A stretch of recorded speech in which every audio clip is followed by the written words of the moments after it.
your soul to the gods, rock and roll.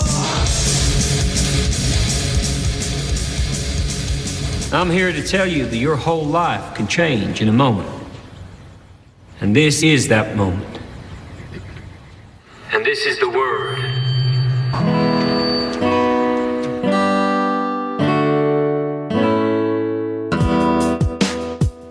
Good morning, good evening, and good afternoon, ladies and gentlemen. Welcome to the third episode of season 3 of The Word, the Unofficial PREACHER Podcast. I'm your host, Steve. What's happening, pilgrims? That's right, I called you pilgrims. How you guys doing, man? This is Dan, season 3, episode 3, Gonna Hurt. This isn't gonna hurt. This is gonna be a lot of fun. It will. I'm charged, brother, because I'm not completely high off medication. Yes. That's the main reason. But I'm still charged, man. How are you? I'm doing. It's good to see that you're recovering, man. You had me worried there for a minute because, if anybody doesn't know, I normally keep in contact with Dan throughout the week. This dude has been disappearing for weeks at a time now. I went underground. Yeah, he went underground and he's recovering. He's in his isolation chamber, making sure that everything is back to normal. But the scans show that he's perfectly fine and his bionic shoulder is doing well. Yeah, man, I'm doing a lot better. Thank you very much for asking, sir.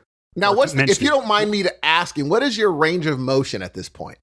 Pretty good, actually, because what they did, they didn't really do too much repair this time as much as a clean out. So everything was still in place from the last surgery that I had. So my range of motion is pretty solid. I mean, it hurts a little bit, but I'm doing okay. Tell me something. Before we get started, Dan, how excited were you for tonight's episode? Were you pumped before you watched it? I know you were jazzed going from episode 2. What were you, how excited were you going into episode 3? I was stoked about it, man. I think that this season is doing nothing but improving. Every episode, it just keeps getting better and better. Solid 3 episodes that they've submitted so far, and this is already leagues better than both seasons. That's my opinion. Dude. Let me preemptively explain this. I'm going to say a few sort of down things about the episode, but at its worst, it's still better than any episode of any other seasons. At its very worst. This season is killing. But I do have a few things about this episode that I'm going to be this was some dry spots, unnecessary dry spots for me. But overall, dude, this episode was kill, and I could not get enough. I mean, dude, we already know I can't get enough of Cassidy. I can't get enough of Tulip. And the facts that they gave us so much of both this season, or this episode, I was really excited. And this is the one where Grandma shines. If you want to see the episode so far where Grandma gets to shine, this episode's the one. This is the one where she gets to do her thing. And I think she does a really good job, dude. Oh, me too. I mean, I'm with you in the fact, Steve, that I have a few little negative comments I could make, but as I've been saying, they're minimal. You know what I mean? For sure. I do love that they are giving us solid source material now. And, you just have to sort of get over the fact that there's a variation. You know what I mean? Yeah, what are you going to do? Sure. It's kind of weird why they do that. I'm sure they have reasoning for it, but I think the fans are going to see that it's going to, improve as we get going. At least I can say that for the immediate future, it's going to keep improving. But as long as you're okay with just slight variations, you're going to get what you asked for this season. This is so good. I mean, last night's episode, it made me immediately look forward to episode 4. Whereas the other seasons, I was kind of, it ended, I was like, oh, that was interesting. That was fun. It was fun. Well, let's be honest. We've actually both were at a point last season where we were like, okay, one more to go. Getting to episode 13 was a bit of a bitch, I will be honest. Yes, but this time I'm like, man, they are, and they're giving, I always said that Tulip could, not always, but recently I was like, Tulip could choose scenery. They let her do, because there's a scene in this episode that kind of reminded me of the hotel scene from last season. Oh, yeah. Where she got to be like, oh, Tulip ain't no joke. Yeah. Tulip ain't no joke. And so I love that ever so often they show that Tulip ain't no joke. Now, you already know who I want to see that happen to next. We got to get a Cassidy scene oh, that's right. He is a beast if he wants to be. We need that Cassidy scene. Where it's like, okay, because then for the rest of the time, we know, okay, he's not, when they're arguing and Preacher's pushing him around and slapping him in his face, we know, but we know what he's capable of. We really forgot at this point. Cassidy needs that scene. And I think in a certain place that we've seen, what we're talking about, what we're going to talk about this episode, there's a certain area that they end up in that I think this is going to be his chance to show them, okay, this is what I can do. This is what I can do, by the way. Joseph Gilgan actually did, mention that he was happy that he gets more fight scenes in season 3. I don't know if that made sense how I said that. More fight scenes, rather, in season 3. Yes. But I think that it's happening sometime soon. If not in the next couple episodes, we will definitely get it by episode 10, for sure. I can't wait. And it's coming from the Gilgan's mouth, man. There we go. Ladies and gentlemen, before we get started, we want to let you know how to get in touch with Dan specifically, because Dan texts me ever so often and says, I'm really sad. And I'm like, why are you sad, Dan? And he said, I don't get anybody contacting me. I'm like, you know what? Maybe it's because we don't really harp on how to get in contact with you so much. So for his sad issues, his need for attention, he's going to tell you how to get in touch with him, just in case you wanted to know and help him out in that issue. So go for it, man. Steve's like, Dan's going to be a little bitch right now. So have at it, Dan. You know what? And I'm going to tell you right now, I'm happy to do so, Steve. So, ladies and gentlemen, welcome to The Word, the Unofficial Preacher Podcast. And you know what? I want to get to know you. So, if you want to get to know us, here's how you do it. You can email us at askthewordpodcast@gmail.com. Hit us up on Twitter. For the show, it's @word_podcast. You can reach me, Dan, at DanQPublic. If you want to reach my man, Steve, go ahead and go to @SE_Hudson Music. That's where you're going to reach Steve. You can get both shows. You say, what do you mean by both shows, Dan? Well, let me tell you. We have another podcast called Heroes of Noise, where we go over the latest in pop culture. Sometimes we just simply bullshit and talk about life. We talk about music. We talk about all kinds of stuff on there. And you can hit us up at heroesofnoise.com if you want to check that out. While you're there, subscribe to the show. Both of them, please. You can subscribe on iTunes, Stitcher, or wherever podcasts are heard. While you're there, leave us a 5-star review, because, that's the nice thing to do, and we would really appreciate it. Other than that, I think you got all the info. Let's proceed. Brother, I hear you have some preacher news to drop on our heads. What we got going on? Just a drop of it. Not a lot going on in the preacher world, but just a drop of it. This is really going to be important to the people that are attending San Diego Comic-Con this year. It was just announced last week that Preacher is going to be making an appearance in Hall H on Friday, July 20th, between 7:30 and 8:30 p.m. Preacher panelists include cast members Dominic Cooper, Ruth Negga. There we go. Ruth Negga going to be there. There we go. Joe Gilgan, my buddy Joe. Joe Gilgan's going to be there, along with executive producers and showrunners Sam Catlin, as well as Seth Rogen and Evan Goldberg. It should be a hoot. So guys, if you're there, check it out. If they're giving out any merch, why don't you hook up your boys, send us a little something. We like that kind of stuff. And then we'll just pass it back on to the fans. That ain't going to happen, but I had to at least mention it, Steve. And you've been in Hall H before. I've never been to Comic-Con. Ever. Why do I keep on thinking you've gone to Comic-Con before? I don't know, but you do it every show. I really do, G. So what? Oh, you go to WonderCon. WonderCon, that's the one, brother. I put all the cons together. Yeah, they're all cons. But you tried to get cares? you tried to get to Comic-Con though. Every year I get stuck in that waiting room, just left out in the rain, man. Like the kid that gets picked last for PE. It's just so hard to get in. But the good thing is you don't. The good thing about not going this year is you get to have a little bit of a vacation or chill time instead of going to Comic-Con. So that's a plus. Well, this really would have been the time to go because I'm already off. So it would have just been bonus. You know what I mean? That's okay. Next year, we're going to do it with the press pass. I'm not even going to bother trying to mess with that whole waiting room thing. We're just going to do a press pass. But then also, with your bad shoulder, and you're kind of going shoulder to shoulder with people, it could have just re-injured you.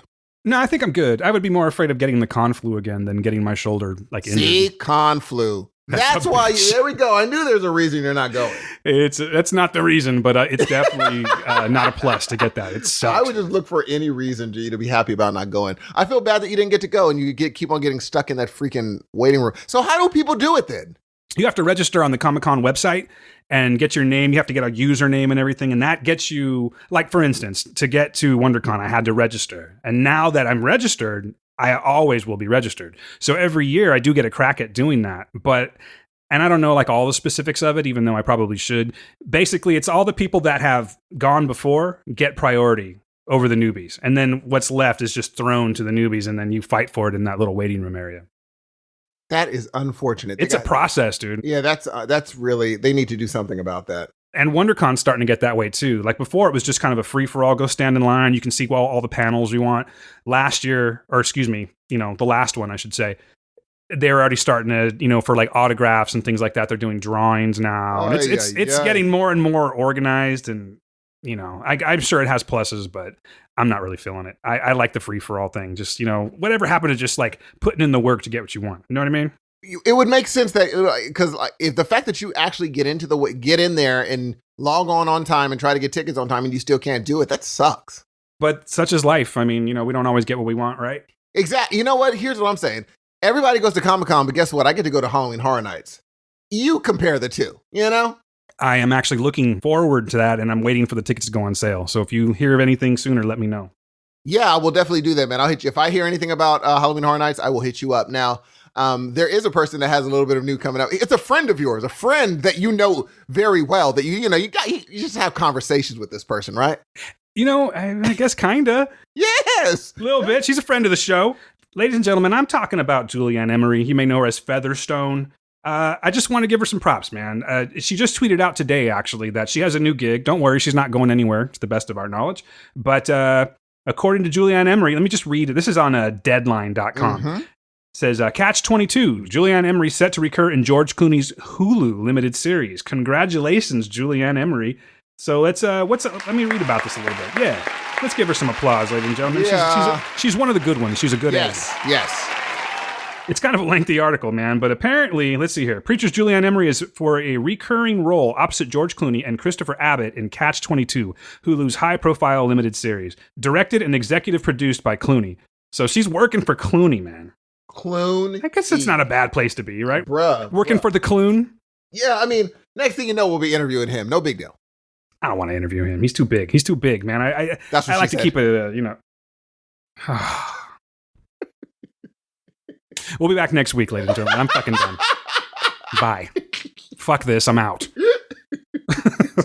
Anyway, so, you know what? Let me just read a little bit about this real quick. Yeah. Because I had a tiny little conversation on Twitter with Julianne Emery recently. She had told me that she's going to be in Italy for a while. So guess what? This is set in Italy during World War II. So she's doing a period piece. Catch 22 from Paramount Television and Anonymous Content. I love their work. Follows the story of an incomparable, artful dodger Yossarian, played by Abbott, a bombardier for the U.S. Air Force, who is furious because thousands of people he has never met are trying to kill him. But his real problem is not the enemy, Steve, but rather his own army, which keeps increasing the number of missions the men must fly to complete their service. Sounds like a hoot. I'm ready to watch it. Julianne, you have our full support. We will promo this for you on the other show, Heroes of Noise. And if depending on when it comes out, we're going to hook you up on the word too. For sure. Congratulations, Julianne. Congratulations. Yes. Indeed. Or as Dan calls her, JAE, I guess. No, Steve, I was just abbreviating and you just don't pay attention to the notes. Read the fucking notes. JAE. What the dude? At least put a period between it. The other day I was just talking to her and I was like, JAE. Let me holler at you. Yeah, no big deal. Or J, as I call her, because of course. We're good like that. It might be her thing. She's like, who is this dick? I don't even remember this guy. That is the wonderful news we have for you. Now comes Dan's favorite part where he gets some attention up in this piece. He gets to read our listener email, ladies and gentlemen. Thanks to everyone that's sending in their comments. We really appreciate it.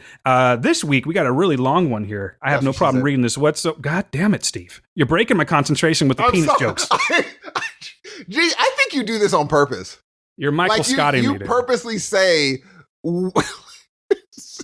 I'm like, does he purposely do insinuating stuff? Does he say insinuating stuff? That's huge. I'm like, come on, dude. It could be that. Or you're just obsessed with dick jokes. I mean, it could be one or the other is all I'm saying. Okay, you're the one with the best one of all time, Jay. You're the one that had the best joke in history. But anyway, go on. I'll not pat myself on the back this week. I won't do it. That was so amazing, dude. Thank you. But back to this wonderful email by Lindsay, our longtime listener. Hi, Lindsay. Thank you for writing in. This is a long one, guys. I'm going to try not to butcher this too much, but I'm happy to do so. So here we go. Greetings. Oh, I like this part. Greetings, Dan and Steve. It actually does sound better. I can't lie anymore. It just I'll not argue with you. Yeah, it sounds great. A response to you fine gentlemen was long overdue, so here I am. I just want to say, holy shit, you guys weren't kidding about episode 3. It more than just exceeded my expectations. It knocked it out of the damn stratosphere. That's a solid review right there in itself. Wouldn't you say? Dude. Yes. I'm willing to go as far to say that this might be the best episode in the entire series to date. Ooh, that's another bold statement. Our unholy trinity had some amazing development, especially Queen Tulip. Steve, will you agree with Queen Tulip? You like that? You already know. I figured so. Already know. The way that their arcs have been set up is a huge improvement over their story arcs last season. Agreed. Too much time in New Orleans, as I've always said. I'm amazed at how far the writing has come. It just keeps getting better and better. I will fully admit that at first, I was a bit worried about how the Angelville storyline would be handled this season, given that it was going to be a change from the books. But those worries have quickly been put to rest. They couldn't have gotten a better cast of actors for Grandma, Jody, and TC. Totally agree with you. They're just fucking knocking it out of the park. Jeremy Childs, Chris Cunningham, and of course, the legendary Betty Buckley are absolutely crushing it as Angelville's infamous baddies. Sorry, Yes. guys. Had a little spit in the back of the throat there. I love how they have some level of likability, mostly Jody and TC. Yes, they are a change from their comic counterparts, but so what? I don't know about anyone else, but it's a change that I can fully get behind. It makes them more realistic and not one-dimensional villains like they were in the source material. A character with layers makes for a more effective antagonist, if you ask me. True. I'm asking you, and I'm also agreeing with you. It's totally absolutely true. Yeah, yes. I love the depth that they're giving them, and it is nice to see that TC in this series is more than just a chicken fucker, basically. Yes, he's not, screwing fish and everything like that, and if it comes, fantastic. But I like the personality that they've given him, so kudos to Preacher for that. Some more of my thoughts. Fight Club / Mad Max Beyond Thunderdome in the Tombs. Sign me the fuck up. That's what she says, Steve. No, I didn't even mean it like that, actually. I didn't mean it. You see, you got in my head with this, that's what she said shit. I don't know. How does that even work? I'm just moving along. I'm not even going to entertain that one. Wow. I was like, wait, did I miss something? I mean, I could totally see how you saw that, but no, I did not mean that. I did not Michael Scotch you like you've Michael Scotted me. Oh, Cassidy, I'm moving along. Oh, Cassidy, trusting in Grandma to put a spell on your sweet tulip. Why must people do stupid things for love? That's a very good question. I've done some stupid shit myself, Lindsay. Never to that depth, but you know what? Pretty damn close, actually. Speaking of love, something tells me Jody had a thing for Jesse's mom. Yes, I'm going to talk about this a little bit later, and that's why he hates him. He has resentment for the preacher's son getting in the way of his beloved Christina. If true, that's a pretty clever change from the comic. You know what? Let me go ahead and just mention that now. We're going to go over that, but since we're addressing this here, I completely agree. I actually agreed with her on Twitter last night. I do think that this is the case. I think that Jody, maybe you caught this, Steve. I think that Jody was, at least in this Preacher universe, Jody was in love with Christina. Did you catch any of that? I did, but isn't Jody related to Christina? No, they were never related. These guys have always been just like work hands. That's how I took it. I never took them to be part of the Langell family. I thought they were like cousins. They were never related even in the book? No. Never. You sure? Correct me if I'm wrong, ladies and gentlemen, but I do not I might be wrong. But yeah, okay, well in that case. But I did catch on to that. I was like, okay, because he said something. Preacher said something in this episode alluding to it. Mm-hmm. So, and he didn't like it. He did not like it at all. But there was only one reason that he'd say that, is if, come on, we all know it. Yeah, he was throwing a jab at him. And again, we'll get into it as we move along here. But I agree. Steve, I don't think you're going to be able to relate to this because I know you have not watched Harry Potter movies. I have not. However, I think that I know there are people that have watched Harry Potter that listen to us. And to me, it seems like he's getting the Snape treatment, basically. What I mean by that is that, Jody's giving this harsh treatment to Jesse because of his interference. Well, I'm not going to go into the whole Harry Potter lore, but it's very similar to the whole Snape and Harry Potter thing. And I mentioned that to Lindsay last night, too. Definitely getting snaped. Moving along, we're almost done with this one. That's all I've got for now, guys. But before I go, to answer your question about the supposed continuity error of Cassidy's sun exposure, I think he put an extra layer of sunblock on his hands. It was established early in the show that he wears sunscreen. I do remember that. I think he knew beforehand that he'd need to block up his hands if he's to be prepared for the Angelville Boyd showdown, because wearing gloves while firing a gun would not be an advantage. Much love to you guys. I look forward to hearing your thoughts. Lindsay. And guys, if you want to add Lindsay to, you know, as a Preacher fan, she does leave her Twitter address. It's at Linz Loves Eugene, LINZ Loves Eugene. P.S. The next episode looks like it's going to be especially lit for comic fans. Saint of Killers, Satan face-off. Oh yeah. Sorry guys, that's a spoiler. Oh, please tell me the hell is going to freeze over. Wink, wink. Can't Lindsay, wait. Cannot wait. Thank you for that lovely long letter. I don't mind reading those at all. I had to butcher it a little bit, but that's okay. You know, to talk about the whole tan thing, the whole sunblock thing, I'll be honest though, I think that's a bit of a cop-out. I think that I like I know where you're going with that, Lindsay, and I do think that that's probably the most logical reason. But to me, it seems like they just missed the detail. To me, I don't think that's because they've made no reference to it, and I noticed that other people have talked about that too. It seems to be a bit of a pet peeve. It isn't that big of a deal, but I think it's just I don't think that's the case at all. I think that they just sort of missed attention to detail, and if they talk about it later, I'll certainly mention that. But I don't think that is the case. But again, thank you, Lindsay, for your lovely letter. I don't even think they miss it. I just don't think they care anymore.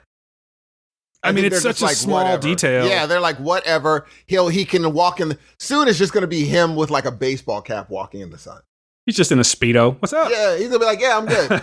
and people are going to accept it because it's like, in this universe, you just have to accept things are weird. Because remember when he got, he fell out the airplane? He didn't explode and combust when he started falling out of the airplane.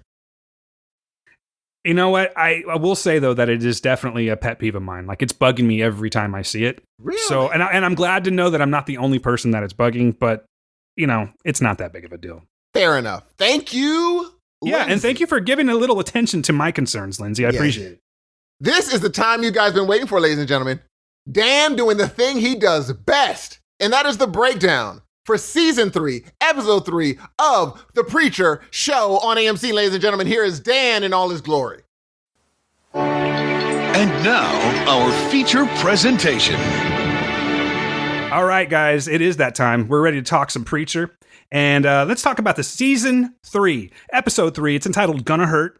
And let's give a little bit of credit to the director, which was John Grillo, the writers, Sam Catlin, Seth Rogen, Evan Goldberg, and they do give some credit to Garth Brooks. Wow, really? They must have friends in low places, sir. Yeah, boom. No, I don't know where. Wow. The funny thing is you started laughing before you finished the name. Because it was one of those, it's coming out. I can't help it. It's going to come out now. Is. Yeah. Anyway, not Garth Brooks, you crazy bastards. No, it's Garth Ennis, Mr. Garth Ennis, the man himself, and Steve Dillon. They gave him credit too. And also Gary Teish. I do not know who you are, sir, but good job with this episode. I think it's cool that they do that. And I noticed that they give credit to Garth and Steve when they're actually doing like source material. So I have a feeling it's going to be popping up a lot this season. Yeah. All right, guys, here we go. The very first shot that we have, we open up and we see this alligator that's basically on the top of your TV screen. But it's not really on the top of your TV screen. The screen flips and suddenly we see Tulips just jamming down the road. She's cranking it, dude. She's doing like 120 and she's cranking. Now, I know you don't know this band, Steve, but she is cranking black metal by a band called Venom. I have to ask. I already assumed. I was going to ask you, have you heard? But I already knew the answer. Never, to that. yeah. They are an 80s. You don't like 80s satanic metal, Steve? It never was my thing. And mind you, I went to private Christian school, so we believe that, you know, all that if you play it backwards stuff. So no, I didn't listen to it. What are your thoughts on that now? It's ridiculous.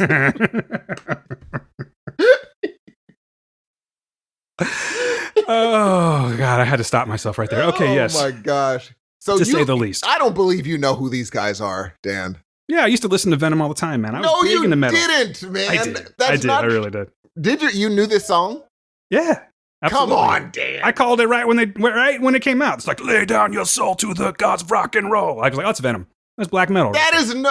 Are you kidding me right now? You knew that song? Yes. That is. I was into crazy. all that shit back in the day, man. I used to listen to like Venom, King Diamond. All these bands are, you're not going to know these ones, but King Diamond, Merciful Fate, who King Diamond used to sing for, Slayer, Exodus. I loved all that shit back then, man. Celtic Frost, loved it all. Well, you know, it's funny because later on in the episode, Cassidy has a shirt of a very unknown band that I caught. Yeah, they're little upstarts, right? Yeah.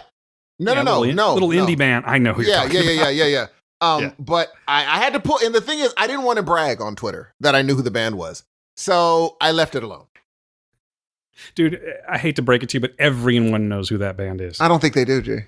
I think they do. I don't think they do. And here's the problem. I don't think you know who Venom is. I'm putting it out there. I think you're fronting.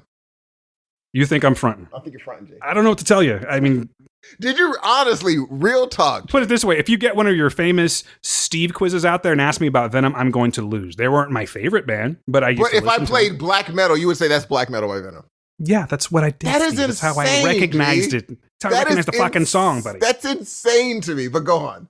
Why is that so insane? Because I'm like, this is literally a band that I've heard of a lot of rock bands, even if I didn't listen to them. The fact that this random band, you were like, oh yeah, black metal by Venom. I'm like, come on, man. They weren't going to play like black metal right after like Jodeci. And that's what the shit you were listening to back in the day, lying, right? G. I would have known too. That's what I'm saying. So you're not going to hear Venom and Jodeci. Going 120 miles an hour to Jodeci would have been the best scene in the history of mankind. That would have been the best. Somebody, I got to do that. I got to somehow put new music over that scene. I can do that for you. If it makes you feel better, I will do that for you. If it soothes your soul, sir, I'll do that for you. I just, like, literally, that is impressive to me that you knew that group. That's crazy. You know what? It is what it is, man. You know what? I have to give credit to whoever picks I don't know if it's the same person that's doing this for the last 3 seasons, but their song selections are always on point. They're always very fitting to the scene. And I like it that they use these songs that are a little bit, like, for instance, black metal, very obscure. That was the last thing I was expecting them to be, cranking. But no, I think that's cool. Good job. That was really guys. good. Yes, very good. You give me lots of great intros, so thank you very much. So where was I, Steve? Before you got me off on this whole Venom thing. All right, I'm ready now. So yeah, she's driving down the road. Black metal's cranking. She's doing 120. We've established that.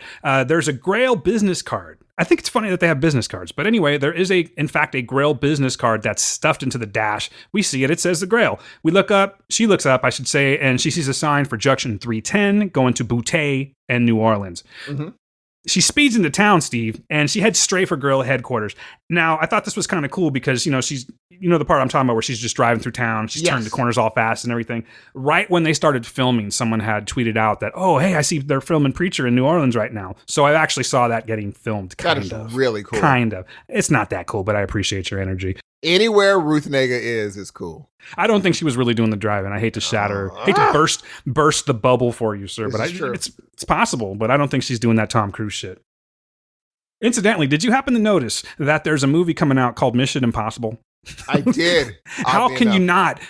I'm sorry. I know this is completely tangential, but I was at every single movie, and I've been to a lot of them lately. Every single movie that I've been to has that goddamn trailer. Like, can you imagine the marketing they're putting in for this year? They're making sure that they're going to get paid for this movie. Bro, the only scene they really have to show is Homeboy reloading his fist, and I'm going. I'm a little over it, though. Like, I get it. Oh, the movie's coming out. Come on. I can't watch it anymore. You can't get over that fist reload, dog. You like that fist reload? That junk is crazy. When he's like, gee. And the thing is, I've never seen that before. You've never seen someone load their fists before? No, I haven't. I haven't seen that. What do you mean? I don't know. I didn't go like, wow, that is some new untouched territory. But you know what? I'm sorry. We're talking about, you're listening to Heroes of Noise right now. Yes. Let's get back to the word. Sorry about that. So anyway, back to Tulip. She speeds into town. She goes straight for Grail headquarters, and she's already locked and loaded. She's in the elevator. She's locked and loaded. And as the doors open, she enters this area, and she sees this janitor who seems like a nice guy to me, Steve. He's like, hey, can I help you? Is there anything I can do? Worst thing he could have done, at least for that day, because he immediately gets a butt, to the choppers. Yes. And not Tulip's butt, because that'd have been all right. I'm talking about the butt of a gun to the choppers. Yep. And, it ruins his day, basically. She enters Hairstar's office, and she finds it completely abandoned. And, except for like some stuff that's on the floor, there's some plastic on the ground and whatnot. And she asked the janitor, what nerve, by the way, after hitting him in the choppers, but she asked this janitor where they went. He's got no idea, he's just there to clean up the place. She looks down underneath the plastic and she finds this box which contains a bunch of the business cards again. I don't know who they're giving these to, but there's a shit ton of them. And for whatever reason, I think it's merely just for the effect of how it looked, because there, it's a nice contrast of red. She throws them and she makes it rain. There's business cards flying everywhere. Yes. That's the scene. End scene. Next scene, we see Tulip, and she's now 13 miles out of Angelville. She's driving back, and she's listening to her radio. Now, I'm not imagining, much like they wouldn't play Jodeci, Steve, I'm imagining that they weren't going, like black metal and then jazz. But for whatever reason, and we'll find out soon, jazz begins to play on the radio station. You can tell Tulip's not feeling it, so she tries to change the station, but she's unable to. Why? I don't know, but I think we're going to find out. In the back, in the back windshield, I should say, we see a motorcycle start to approach. It's kind of blurred out a little bit, but we know what's going on, everybody. It's God Dog, and he's tailgating her. He's got this trashy chick on the back of his car. Sorry if you guys didn't think she was trashy, but I find her to be quite trashy, and I'm just going to go ahead and call it like it is, because I don't stand for that shit. Do you think she was a real person?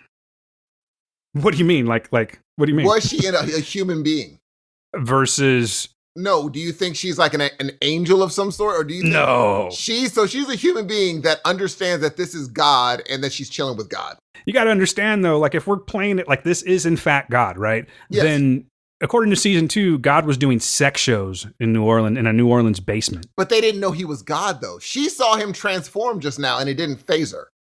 Oh, well, you know. Is she a person or is she like an angel in some kind of minion or something? Yes. Is that what that's happening? Because I had to be like, no one's just going to be calm about seeing God. This is Garth Ennis, and I'm pretty sure that God's got the good blow, and she's probably just along for the ride. That might be it. That's what I think. It. Okay, so you think this is a person? She's probably on the drugs, Steve. Okay, is what I'm getting that's understandable. Just one. And you're going to make some exceptions for things, like people That's taking true. off their masks and light coming out, looking like Mark Harlick and shit. When there's good blow. That's all I'm saying. That's true. That's very true. That's just my call. Okay. So once Tulip realizes that she's being tailed, she pulls over, and God gets off his bike, and he removes his mask, and like I said, all this light shoots out of it from underneath. And he walks up to Tulip, basically. He walks up to the driver's side like he's a cop or something like that. And he tells her, "Look upon me, Tulip O'Hare."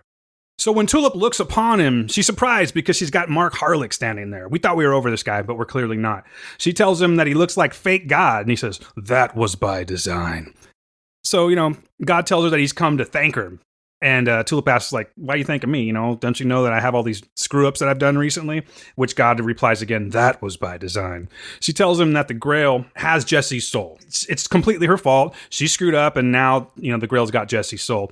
But God again responds with, "That was also by design." So Tulip asks him, "So you wanted me to screw up?"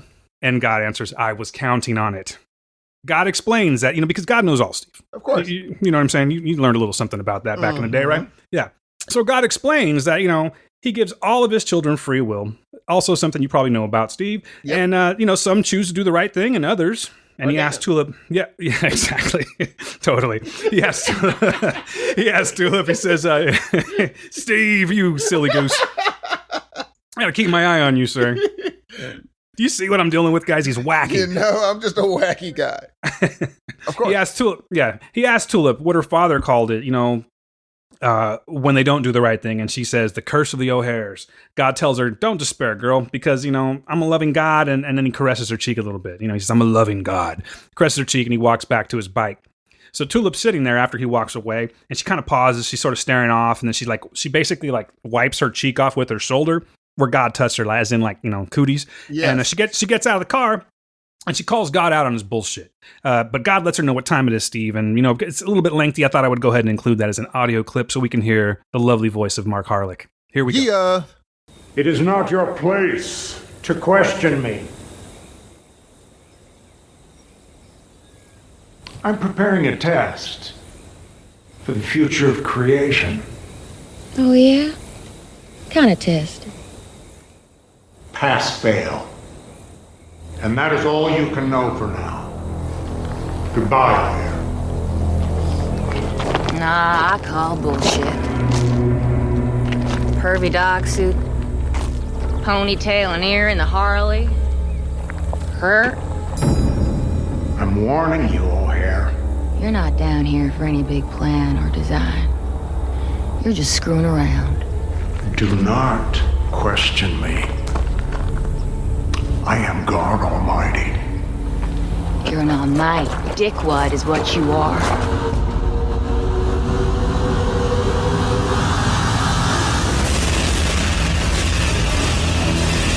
I am the Alpha and the Omega. I am a loving God to the O'Hare, but do not forget. So now we're getting actual source material, my brother. Yes. Like he actually, he said that in the book. If you're not aware, that is a line straight from the book. He tells her that he is a loving God, but he tells her, don't push it. And I like that. I'm liking, like I said before, they're adding more than they ever have to the show now. And it's freaking dope. I love it. I'm wondering, like were you shocked that she got up so like readily? Like she just got right up. I thought she was going to be unconscious for a while he disappeared. Yeah. She got right up. Yeah. Well, she's Tulip O'Hare and she's AMC's Tulip O'Hare. So she's quite invincible. You know what I'm saying? Outside of that whole dying thing, of course, she's pretty, invincible. Yeah. She just shook it off. Yeah, she really did. She's a tough broad. She's so dope. She got right back up and she was like, yeah, that doesn't, like, you could see it in her eyes. This is not the last I'm meeting you and we're going to have it out again. Yeah, and she actually, solidifies that by saying a bunch of tulipy stuff like, you better run and whatever else she says. And that's tulip, you know what I mean? And at that point is when we get our intro and we move along. And remember, the last time we've only seen Tulip scared once. Yeah, when the Saint touched That's her. It. And that's a whole other deal. Up, dude. That was a whole other can of worms, my friend. Dude, because now she's like, oh, I'm not scared of anything. That one time, though, she was scared, dude. She's like, I haven't felt that. But she has these huge balls now. I mean, she's always had them. Yes. But I don't know if it's because, because, she's talking to God. You know what I'm saying? And like, it ain't no thing. So Tulip O'Hare is just like the toughest broad ever? Or does she have like a newfound courage and bravery, balls, like I was saying, because, she's back from the dead? I think she has something to prove now. Like, ever since the Saint, it took her a while to get her groove back, her swag back again. Now she has it. But I still think if she ran into the Saint again, it would be a different beast altogether. She'd be like, because number one, she thinks he's dead. Number two, she's going to be mad at Jesse because she's going to be like, you said this was over. And when she sees him again, we're not going to see the same God-punkin' Tulip that we see right now. No way. He's going to scare the crap out of her. I mean, it must have a lot to do with her presence. Excuse me, with his presence. For sure. And I'm meaning the Saint because, he's like, I guess they're making him out to be roughly 7 feet tall like they do in the book. Yes. And he is the only one that's in fact picked her up by her neck and just held her. Yep. Like that. So, he put the fear of the Saint in her and, with God, he just knocks her against the car. She gets up and calls him a bitch. So yes, she didn't technically call him a bitch, but she treated him that way. So, yes. God, not as scary as the Saint. It's official. No, not for her. Now, he's as dangerous, if not more so, but it just doesn't scare Tulip. I think, now I don't know if I had to put the two, because God doesn't have, I think you could probably think people out of existence, but God doesn't have that revolver, dude. That revolver is a kill shot. I don't think God has the kill shot like the Saint does. I mean, if we're talking about, God in this instance, does he need it? I don't think something happened where he's not as, even in the book, he's not God. He's God, but they can't make him God because it's too all powerful. He can literally just make everybody thinks what he wants them to think, and it's a done deal. I don't think that he has the power that he has in biblical tombs or anything like that. He really has, he's kind of a super duper duper duper powerful person, but his power, because, if we're talking about God, well, then those revolvers would do nothing to him. Right. You know what I'm saying? We'll be like, these things are things that I knew happened and created. I'm good. But these revolvers do have, that's a spoiler. Take that away, because some people haven't read the book. But those revolvers are a problem. They are everyone involved. Except I don't know if the Saint can kill himself with them. I don't know. That's a good question. And I don't know why he would, because he's obviously on a mission. So hypothetically, he probably couldn't do it then either. Granted, those revolvers are more powerful than any other pistol or gun or anything else. Cannons, as I recall. Yeah. it's tanks. Nothing is, he's pretty much But he's immortal. He can't be killed. Right. That's what I'm saying. He's resistant to all of that. Yeah. I don't know what these would do. I don't know. That's a very good question. Anyway, hopefully we shall see. Hey, you know what? Before we move along, though, I do want to give them a little bit of credit because, we kind of got missed in the audio clip. But this is where God finally, he kind of loses the dog suit. And we do see a robed God, tall. Yes. Much taller than I would guess, probably like good 10 feet tall, at least in that scene, glowing. And it was very reminiscent of the actual comic. A different how can I put it? It's a different way of distributing the same information. They've done it again. They've taken these key elements and they just shuffled them a little bit and they gave us something a little bit different. But in the comic, for those that haven't read, yes, Tulip does actually have a conversation with God right after he brings her back to life. But it's not like this. But it was nice that they kind of gave us that little nod to it. And she does, in fact, have a conversation with him. And he does, in fact, say, don't push it. Yes. So I thought that was pretty dope. And if you guys haven't seen if you haven't read the comic, imagine Dr. Manhattan, just a shorter, glowing with long hair. That's the kind of effect they had in the comic book. And not blue. Not blue. But he had that same, he's a man, but he's obviously more than that. You know what I'm saying? He's more than that, but you could see a physical presence. So this one is more of a glowing sort of physical presence, and he definitely didn't look like Mark Harlan. No. But you know what I'm saying? They were definitely trying. At least I took it that way, that they were definitely trying to give us. It came across. Look, look what we did, for the fans. So Agreed. I appreciated it for the record. Next scene, we have Cassidy, and he's sitting up in bed, and he's getting his gunshot wound treated by TC, because TC apparently is the resident, he's the medic of Angelville. He's the caretaker. TC does a lot, but he seems to handle all the medical part of it with his little funky magnifying glasses that he wears. So we get this internal shot of TC from inside Cass's wound. Cass is huffing away on this gas that TC's given him, and he asks him, what's this concoction?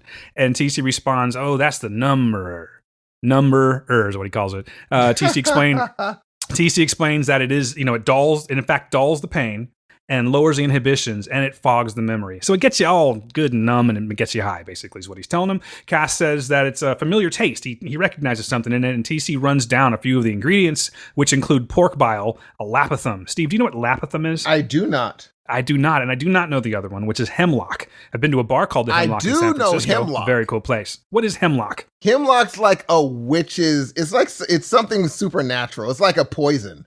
It's like deadly nightshade, or one of those kind of things. I'll tell you exactly what it is right now. What hemlock is let the people know. Yeah, it's poison. It's a highly poisonous biennial herbaceous flowering plant, but it's poison. Hemlock is a poison. But they always, when you hear hemlock, I've heard it on shows. They're just like, we need a bit of hemlock. We need a bit of this. But yeah, hemlock's poison. Okay. Well, that makes it even funnier to me, because Cass decides that, that it is in fact hemlock that he's recognized. And he's like, oh, it's been a bloody age since he's had it, since I've had it. He was down with it. He loved having some hemlock. It was a nice little treat to him. TC tells him to keep on puffing away and think happy thoughts. And he digs that bullet out of Cass's shoulder. TC at that point tells Cass that he's going to let the wound breathe for a little bit before he sews him up. And he asks him, if this was his first dance with death. Cass, I assume, this is how I took that scene. I assume because, he had in fact lowered his inhibitions, as he'd put it, that Cass is pretty much under the influence, and he's given out a little bit more information that he should be giving out. Totally. So Cass, of course, explains that Tulip told him that, he must have swallowed a bullet magnet, which is, because he's been shot so many times. And then he tells TC that, he's had these various injuries in the past, including like this one time a jealous husband had snuck up behind him and stabbed him with a samurai sword. And then he gives this little tidbit about there's another time where a jealous wife, this time, shot right through his abdomen with a sawed-off shotgun and killed her husband. Steve, he happened to be getting a blowjob by this guy. So, well, it's not really that well when you think about it, because, at first I was like, oh, I didn't know he swung that way. But at the same time... Oh, yeah, we all know he swung. Isn't that kind of how typical, like how vampires are? They don't really discriminate. They just get the sex, basically, totally. Right? Yeah. I'm not a... aficionado on vampires, but I do know that there is this level of like, there's so many different titles now, I don't even know what to call it, but let's just say they're bisexual. Go with that for now. Yes. They're trisexual. They will try anything. Nicely done. Thank you. TC's curiosity is raised, and he asks Cass, with all them stabs and bullets he's taken, why are there no scars? And more importantly, why isn't he dead? And Cass tells him that he's just very limber and contributes it all to Pilates, because that will do it. Realizing that TC is paying too much attention to this, he changes the subject, and he tells him that he's feeling a little bit peckish, as he puts it. TC quickly offers his go-to therapy, which is, of course, swamp consomme. And Cass says that he really shouldn't do it because he knows what's in it, but yes, let's do that. And he goes and he gets him some. So, and I think with what happened, Cassidy didn't necessarily lower his inhibitions. He underestimated TC. He thought he was dumb. He wouldn't have made that mistake with Jody. Even if his inhibitions were lowered, I just think he thought TC was an idiot. And then TC caught that. He was like, wait a minute. But he still didn't catch it, though. Jody would have caught it and been like, oh, you're a vampire. TC still didn't put 2 and 2 together yet. That's very possible, but to me, it just seems like that was it because he did, in fact, mention it. It's going to lower your inhibitions a little bit. But on the flip side of that, Cass really isn't giving a shit these days. You know what I mean? He's got like one thing on his mind, and it's Tulip. He wants to leave with Tulip, and that's it. And I don't really think he cares because, like, right when TC leaves, Cass reaches under the bed or on the side table, wherever it was, and he pulls out this little like a lunch pail thing that has a pint of blood in it. And he starts to feed on it, which of course is the stupid thing to do because it closes up the wound. So to me, it doesn't seem like he's thinking. Either he doesn't care, like we were suggesting, or it was the original, which is he's inhibited and he's not taking these things into account and he's just letting it happen. But he's completely blowing it though. He doesn't care enough. Even if they do find out, he doesn't think there are consequences to that. He doesn't think they'll it's going to be weird or anything like. He doesn't know what these people are capable of yet. He doesn't know he should keep this a secret. I mean, he's had 120 years to work these things out. Yeah. To me, it seems like he would have already been prepared for that. I'm going to go with that he's under the influence. Think so? I think so. I'm going to go with a combination of under the influence and how dumb he thinks TC is. Okay. Sounds good. We're reaching some common ground, so we're all right. So on the next scene, we have Tulip, and she's straddling Jesse in bed, and talking about it, her encounter with God. They're having this conversation about what went down when she talked to God recently. And Jesse wonders, why he came to Tulip and not him. And Tulip, of course, is like, well, why wouldn't he come to me? Jesse explains, no, chill out. It's not that. It's just that I'm the one that's looking for him. So I figured that he would come, talk to me. But Tulip gives him this. She's like, well, let me propose this to you. Maybe he's afraid of you. Jesse corrects her really quick. He says, nah, if that's the case, he's afraid of Genesis. Tulip says that, because she's Tulip, guys. Tulip says that he better be afraid of her too, because when she sees him, she's going to kick his ass. And Jesse asks how. And she says, I'll just kick his dick ass. Yeah, she's like, this is what I do. This is how I get shit done, by kicking dick asses. At that moment, we get this hypothetical shot of, what Tulip would do. And it's basically, it's pretty funny because she's lifting God up, much like the saint lifted her up. So maybe there's something to this. You know what I'm saying? Like, yes. This is what happened to her from the saint, so she's going to do the same thing to God. Totally. She lifts him up by his neck and then proceeds to kick him in the dick. Yep. And she says, here's your O'Hare curse, and kicks him in the dick, and then God yells and groans and falls to the ground, and that's the scene. I really think there might be something to that. As I'm going over that, do you think it has anything? Am I reaching, Steve, that maybe she's lifting him up like that because that was like a threatening thing that happened to her? I think it could be. I think it's still in her head. Remember, she has a feeling it's not as over as Jesse says it is. Yeah, I mean, I really do think that I'm probably giving this too much attention, but it's possible. Possible, totally possible. So Jesse tells her none of this matters because he's stuck in Angelville, and Tulip mocks him by saying, "Oh, you're stuck with your scary granny," and this is what they do. They go back. She tells Jesse that he's got free will, and they'll just unstick him. That's simple. She gives Jesse the scenario of her, just going down and just taking the handkerchief from Grandma, just because she's old and frail. And Jesse immediately, she actually makes like she's going to get up and leave. Jesse takes that opportunity to grab her, flips her over on the bed, and he begins to straddle her. And he tells her to stay away from her. Don't go near Grandma because she's dangerous. Tulip argues back that she's dangerous too, because again, that's what she does, argues. Yes. And, so, they do the natural thing. They start to have sex, or they're getting to the point where they're about to have sex, but they're suddenly interrupted by Jody, who opens the door and belches, like I'm trying not to do right now, guys. They yell at him, and Jesse slams, tell him to close the door. Jesse slams the door on him, and he tells Tulip that they're going to go to church. Jody's taking him to church because they've got something they got to do for Grandma, and he mentions that old habits die hard. Yes. Downstairs in the kitchen, he meets Jody, who's in there drinking, I assume is some more of that consommé shit, and Jody tells him, sorry for interrupting. Jesse says, you don't look too sorry. And Jody asks, well, what do I look like? And Jesse says, an asshole. And that makes Jody chuckle. TC then comes in and begins to talk about Cassidy. And he mentions, that Cassidy's a curious fella. Talking about he's been through wars and he's a fast healer. And Jody asks what that means exactly. That was the thing. When Jody was like, what do you mean by that? Like right then I said, it's over. It's over. He knows something's up. Well, TC's already that's the whole reason that he's bringing this up anyway. It's already got his curiosity going. But he's TC's smarter than we're giving him credit for. Oh, totally. But he's not thinking vampire. He's just like, man, this dude's a trip. Jody, I think, goes there. Maybe so. And you know what? That might be a little bit of foreshadowing, because I don't know if they're going to be dealing with the Icarius character in this here, if it's going to vary, from source material to TV show. But that would be a good opportunity to have Jodie encounter some vampires or tell a story about, the vampires up the road or something. Because we know that he's hung them and burned them. So he's probably like, ooh, what do you mean? And if anything, it's like, oh, I think I know exactly what's happening here. Yeah, excellent point. They have, in fact, hung and burned vampires already. Yeah. They showed it in the picture. So So, again, another variation to the story, but the Langelles are quite familiar with vampires. Yep. I don't think that was the case in the book. I could be wrong, but I don't think that was the case. Jesse, at this point, tries to steer their attention away, by saying that Cassidy is a smart-ass Irishman, and he's probably just used to being shot at. He tries to make light of it. This is when Tulip enters, and Jesse says he's going to check on Cass and to sit tight. In other words, shut up and don't say anything, get yourself in trouble. And he leaves her alone with TC. But of course, Tulip, and with good reason, because the moment he leaves, Tulip immediately asks TC where Grandma is. TC tells her that she's still sleeping, and then again, Jesse pokes his head back in because he was already hip to this, I'm sure, and tells Tulip that, he told her to sit tight, gives her the look, a little bit of the side eye. He obviously doesn't want her starting things up with Grandma. She says she's sitting tight and, go ahead and enjoy church, pray for me. And that's that. TC, apparently not great with segues, Steve, immediately. And the moment Jesse walks out, he asks her, he goes, you want to see my dangle? That was hilarious. Because now that is TC. Yep. You know what I'm saying? That's what you would expect the man to say. Yes. That's the TC that we know and love. Kind of love, I guess. Yeah. So the next shot, we have Jesse entering Cassidy's room and gives a little knock on the door, asks if he can come in. He tells Cass that TC's good with a knife, but he's not that good, meaning that the wound's already closed. It's completely healed up, actually. He warns Cass about this, and not letting them find out that he's in fact a vampire. But Cass's body language and the way that he's real silent with him and not giving him any eye contact, it lets Jesse know that he's still pissed at him.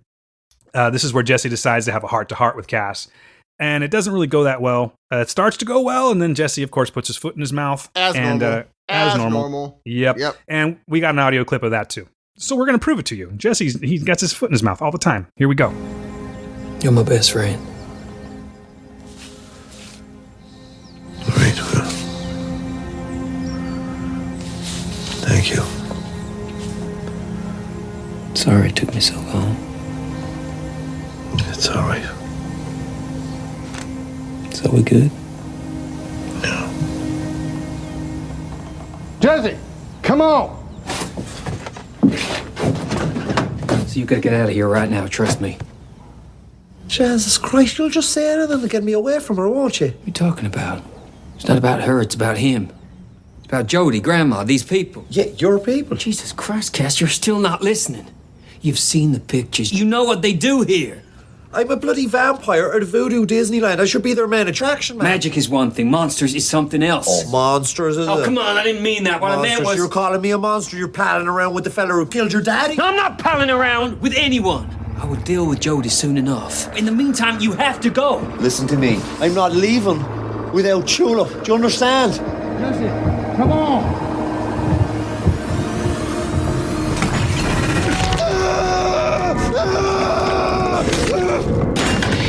Stay. It's gonna hurt. So Jesse says, if you're gonna stay, it's gonna hurt. And like I like to point out every episode, this is where we get our title from. You know what? It seems like they're doing that with every one of them, huh? Yeah. It's always gonna have some kind of mention to it. Yes. And I understand why he did that to his wound. Yeah, he was doing him a solid. Oh, for sure. And I don't think, but he doesn't know that. I think, Cass is so mad, he's not assuming anything good in whatever. He's not giving him the benefit of the doubt at all. Giving Preacher maybe he meant, he thinks he's always up to no good. That's what's going on. And it probably is a little bit twofold because the more trouble that Cass brings, it's going to be more trouble for Jesse anyway. Yeah, of course, it was pleasing for Jesse to stab him. He liked it a little bit. I think he enjoyed it. Yeah, I got that too. Jesse then takes the rest of Cass's blood supply that he had stashed away because, he hears Jodie and TC, they're coming. He hears the commotion from outside of the door. They come in, they ask what's going on. Jesse tells him that Cass isn't Jesse tells him that Cass isn't healing up as much as they thought. And this raises Jodie's curiosity just a little bit more. That's where we go to break. We come back, and Tulip is now at the window watching Jesse walk to the truck. And there's that damn chicken again, Steve. He kicks the chicken aside. There's something to this chicken, I'm telling you. He kicks the chicken aside, and that's the only reason. There's no other reason for this chicken to keep being in the shot all the time, this many times. I'll get to that a little bit later, but this chicken's key, I'm telling you. I really believe that it's used to foreshadow something. And even though what happens in this episode happens, I don't think that we've seen the last of him. Okay. I think it's just a chicken. Okay, well, we'll see. We shall see. I don't think that's going to be the case, man. All right. I don't think they would have put in this much time into a damn chicken just for what happens to it at the end of this one. All right. But maybe. I've been wrong before. It's possible.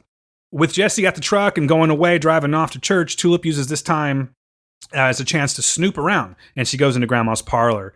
For some reason, there's a jackalope on the wall. Are you familiar with a jackalope, Steve? I am not. It's the rabbit. You've seen these before in bars, I'm sure. It's the rabbit head with like antlers on it. I've never seen this thing. No. Okay. I don't, you know what? It's really not worth seeking out. But yes, it is in fact a jackalope that's on the wall. I don't know why. Some of the other things she comes across is that baby picture of Jesse with his dad.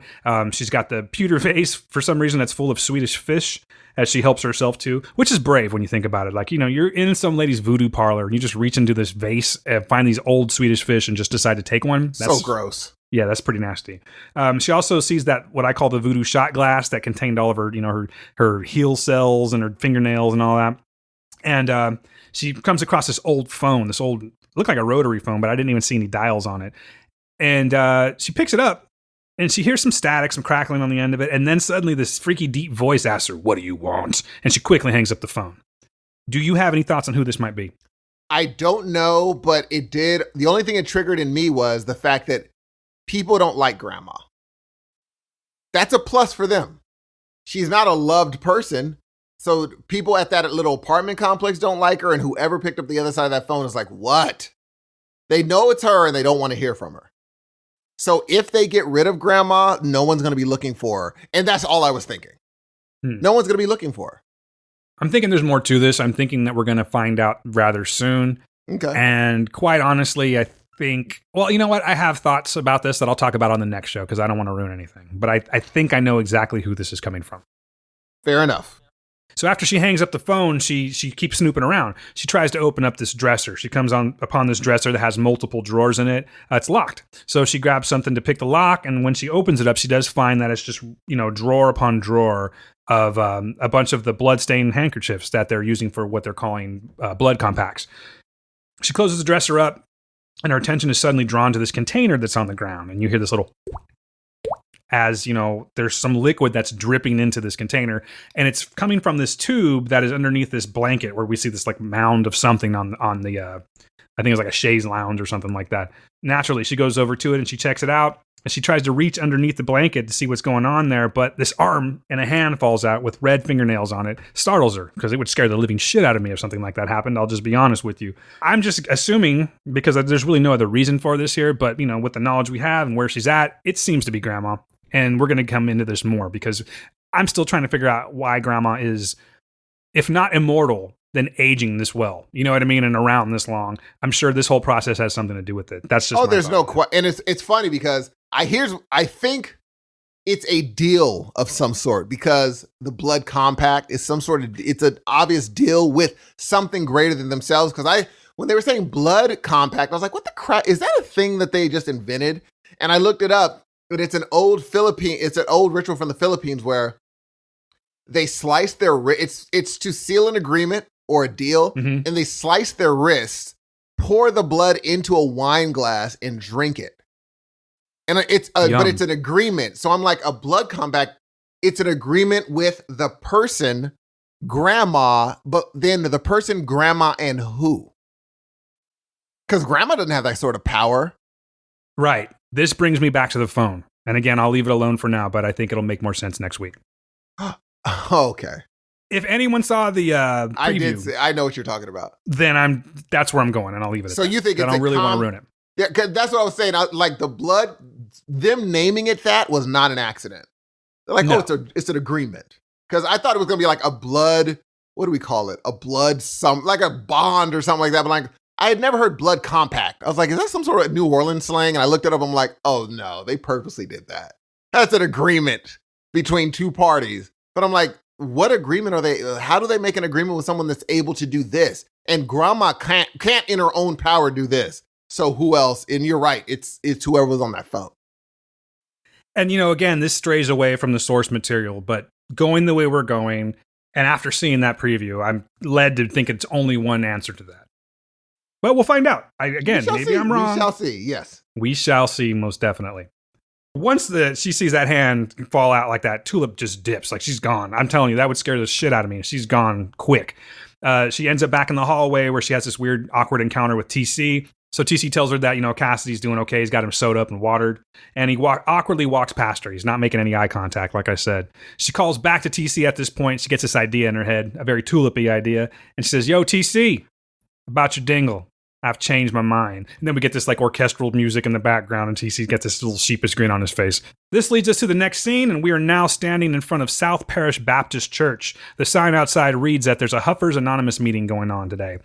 Inside, one of the members is giving his story about how he disappointed his son about huffing glue. They were supposed to put together a D-Day diorama, and then when the kid woke up, Dad had huffed all the glue. What's going on here is that Jesse and Jody are both there, with Jesse doing most of the work, to try and recruit people to come over to Angelville. For whatever reason, he needs to lure people to Angelville. And that's exactly what he tries to do with the guy that was telling the story. After he walks up to the cookies and the punch and everything, Jesse tells him about, hey, listening to your story, and gives him one of his own fake recovery stories.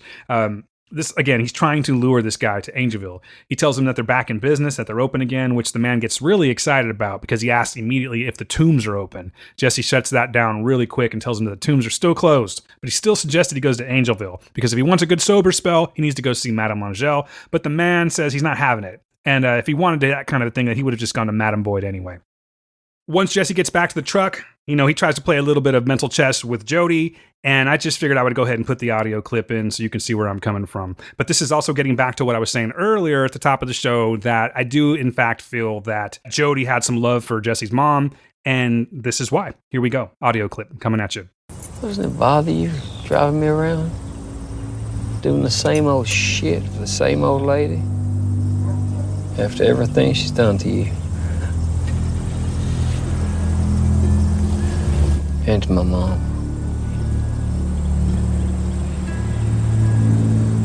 She shouldn't have run.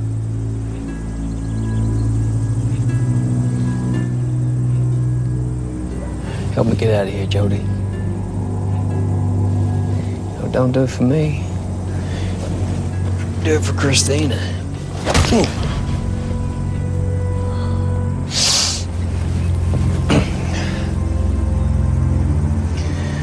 One of these days, Jody. Not today. Dan has his theories. I do have my theories, and I'm telling you, I'm thinking that's what it is, man. This is much like Harry Potter, brother. He's snaping her. That's all I'm saying. I don't even know what that means. That's okay. Most of us do. No. I think most of our listeners have never seen Harry Potter. Matter of fact, I think most of our listeners haven't even heard Black Metal by Venom either, so that's a thing. Now that one I would agree with you, but the Harry Potter thing, I think more than not are familiar with what I'm talking about. I'm gonna move along, Steve. Okay. You're throwing me off my game. All right. I'm sorry. Just messing with you, man. So we're now. I didn't even know this. It makes sense that it's there, but we haven't seen it yet. So now we're at a whole different part of the Angelville plantation. We're at the old slave quarters. And this is where TC, I have a feeling TC goes here to do his dirty work, if you will. And he's in fact showing Tulip his dingle now. He asks her if he'd like to touch it. Tulip responds, "Nope, let's not wake him." And Tulip is trying to get some facts out of him. Yes. About how he could break this spell, the one that was put on Jesse by Grandma. TC explains it's a blood compact, and to remove the spell, you have to pay a debt. That's pretty much the only way to get rid of it. If not, the person that put the spell on has to remove it. But of course, they're not going to do that unless they pay this debt. So it's like this vicious circle. Mm-hmm. He doesn't really get into it that much, but that's what's happening. Tulip suggests that maybe the handkerchief could just be destroyed. Simple way, easy way out, and that would break the curse. But TC tells her the story about why this wouldn't work. And I did include this as an audio clip too, but I liked this scene. I liked that it was that old horror black and white shot. It was really awesome. So I thought I would include this here because it has good scary music in the back. So let's go ahead and get into that audio clip right now. Ladies and gentlemen, please enjoy this horror tale by TC. Here we go. I could tell you a story. Oh, I love a good story. Yeah, you won't love this one. It was quite a few years back. And this fella, his wife had a blood compact with Miss Marie. We need an audience with Madame Angel. No. You can't come barging in here. My madam's busy. Please, He took to begging Miss Marie just to get it back, tear up the whole compact. Miss Marie reminded him there's a price to be paid. He was desperate. He'd have gave Miss Marie just about anything for that old napkin. You can well imagine the fellow was badly grateful when she finally let him have it. And his wife was crying tears of joy, relief. Finally get that napkin back in her hand, free from Miss Marie. Or so she thought. Take that, you mortal hack!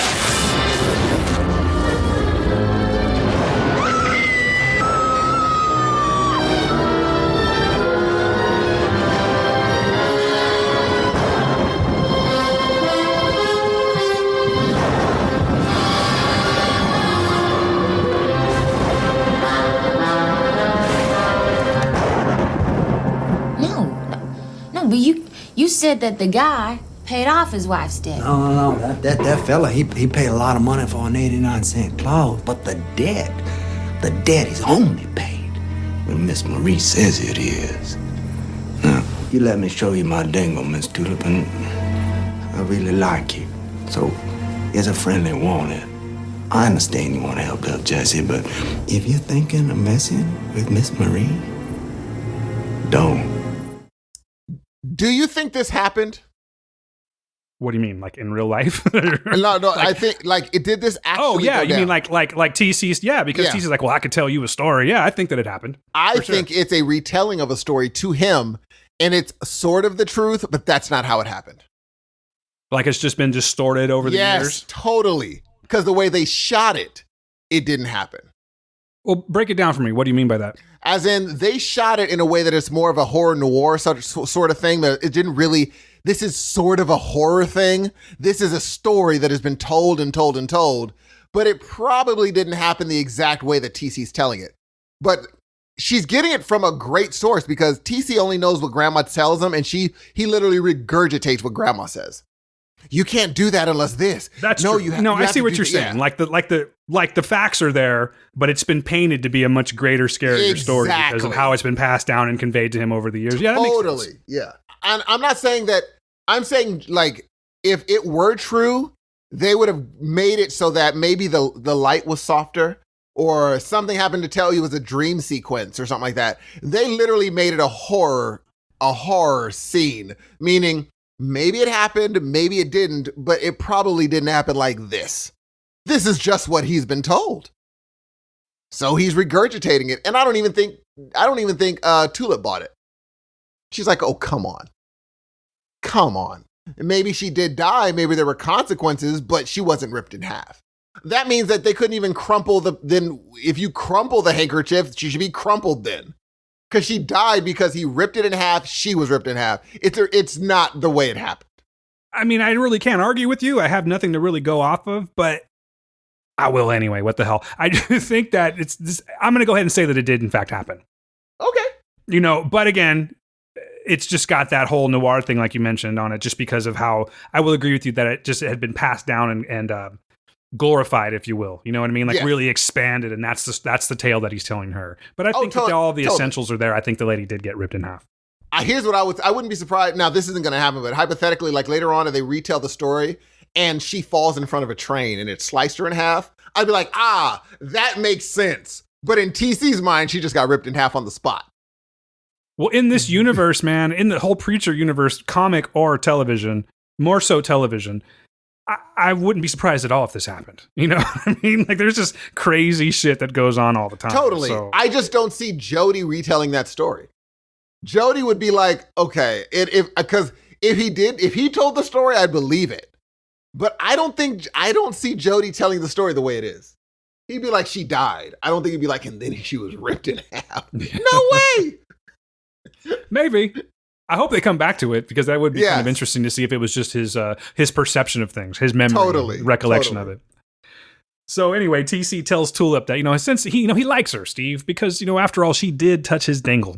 So he offers her. Also, she's super fine. Yeah, she is quite fine. He offers her a warning. He says, that if she's thinking of messing with Miss Marie, don't do it. Tulip responds by acting like she's going to touch TC's dangle and, attaches a petrified baby gator. She's holding it in her hand the whole time. I never thought that she would use that for a weapon, but that's in fact what she did. She attaches to the tip of his rod a baby gator, bites right down on him. And he screams naturally because that's what you do when a baby gator is attached to your member. And she tries to get the answer out of him this way, which it's really hard. It's really hard to think under that kind of a pressure. Like if someone grabbed like the back of your thigh, like you know how it's real thin tissue back there, you know what I'm talking about? Like sensitive. If someone grabbed your thigh or wherever you find it to be super painful and just immediately squeezed without you thinking about it and said, hey, Steve, give me the name of 3 presidents, 4 science fiction movies, and 2 albums that were in the 80s. How quickly do you think you could do that? Not very. I mean, they don't even have to grab my thigh. They can grab the back of my arm, the tricep area, and just pinch. I can't think straight. I know that's a weird thing that I just brought up, but that shit used to happen to me like on a daily. Like my uncles would do that to me all the time. My grandmother used to do it to make me shut up in church. Oh, that'll work too. Oh, I closed my mouth real proper. But was it like did she just do it and then you stopped and she would let go? No, she'd do it and I'd stop and then she'd look at me and kind of give me like you do that again, but while she's holding.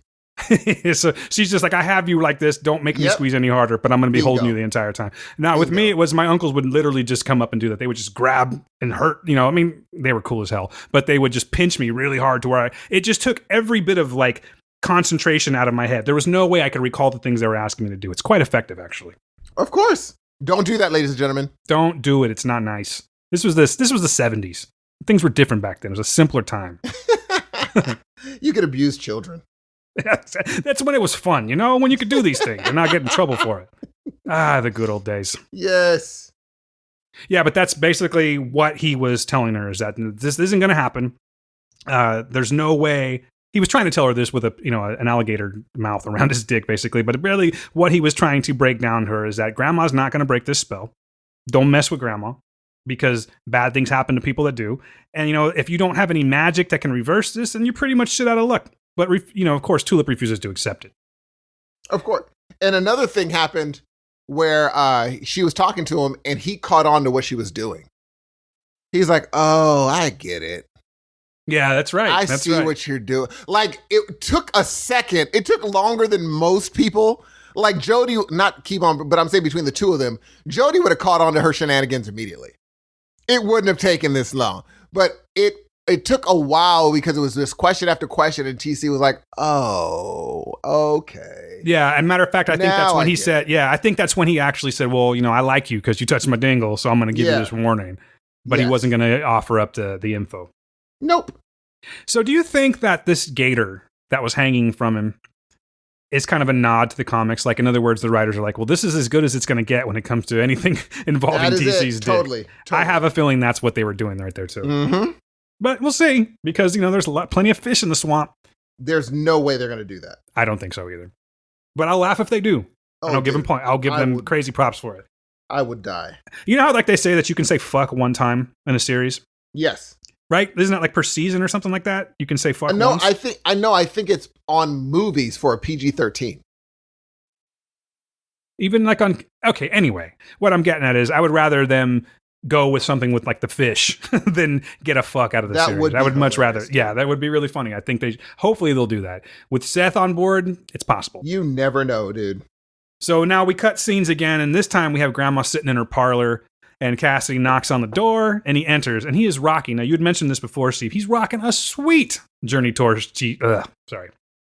He's rocking a sweet Journey Tour t-shirt from 1981. Yep. Says, don't stop believing on it. That's a dope shirt. I don't want it. Yes, sir. Probably from then. Yeah, I'm wondering where he gets his clothes. Someone made they had like a theory last year that does he get his clothes from his victims? I don't know if it has anything to do with it, but yeah, I would assume that since he's 120 years old, he's probably just been carrying this shirt around, and it's in great shape too. So he definitely doesn't wear it all the time. But props to the designer or the person that does props to the props person that included that shirt, because that was dope. That was really cool. Cass asks Grandma if she's a witch. Something like that. What's your deal? And Grandma corrects him and tells him that she's not a witch. She's a healer. But Cass bluntly asks her, he says, well, if you're a healer, then why are you still in a wheelchair shitting into a bag?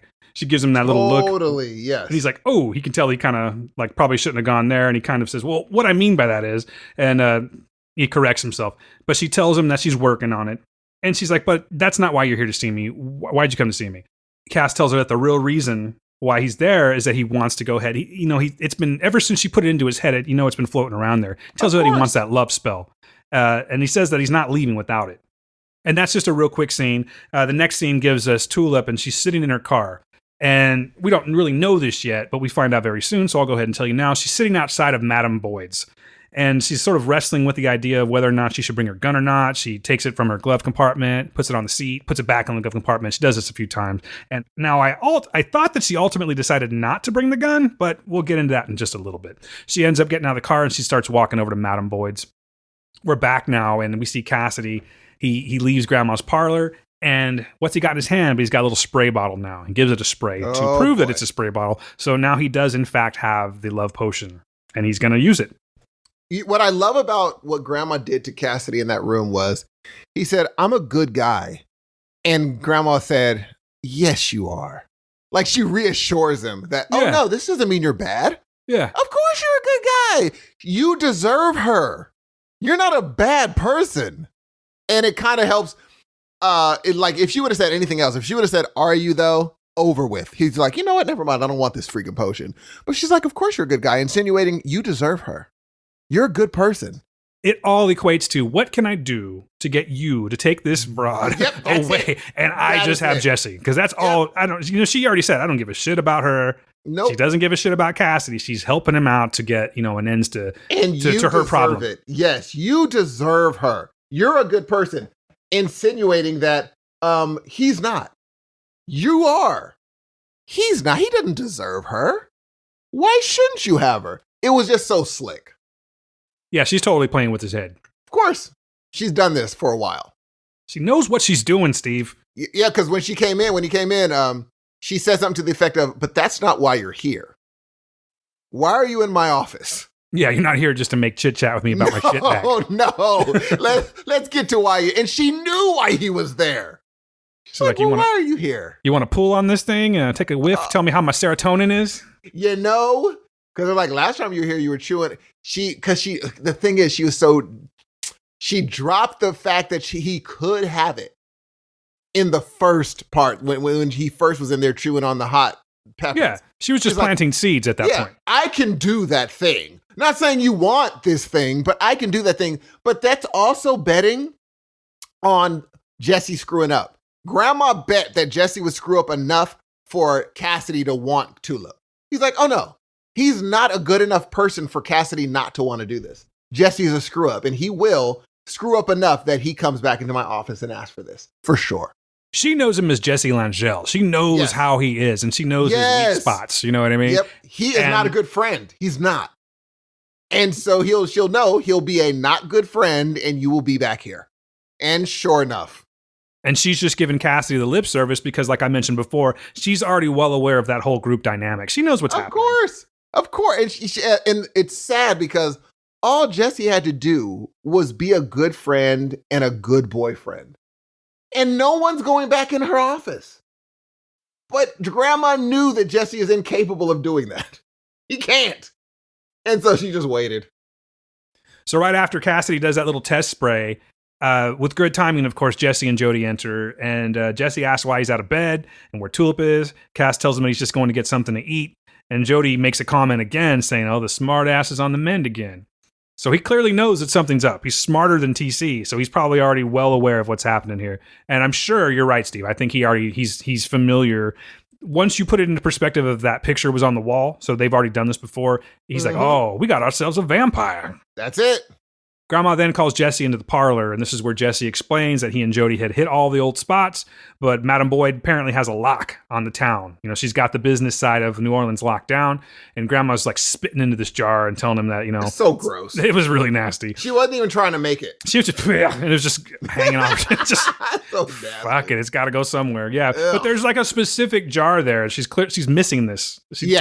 Twice, as a matter of fact. Yeah, I don't know what it is about old people spitting, but it grosses me out. So nasty. It really is. Anyone spitting's kind of gross, but old people spitting is the worst.